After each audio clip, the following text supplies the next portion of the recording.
Gana nayo na gusika busio kubwatikana n'ebikore by'Ogoochererwa Kw'Abana asa matukabu ngoiga nige serikali yesokire na gukwanira eng'aneyo okwana no monogeri w'eserikali Isaac Mwaura nigaerere emirobiri yabekirwe hanene ase county ile kwenekia na omuchando yo nkoerore kurinde nigo baba kubwatika enamba yesime abo ase oyo rabe gakorora ebikore bunebyo abonete gwaka oroboti. Let us not, we need to take care of our children. Let us not leave them to strangers.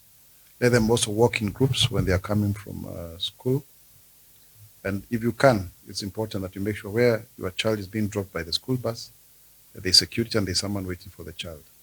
You need to be very careful because you don't know what is happening. Let's also sensitize our children that they should not just accept lifts or sweets or other niceties, telling them that, oh, come, do that, because we are living in very interesting times.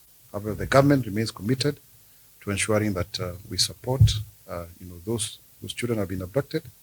And it's good we report on the numbers provided, 0722 116 116 on WhatsApp, or toll free 116 116, so that we are able to move forward together.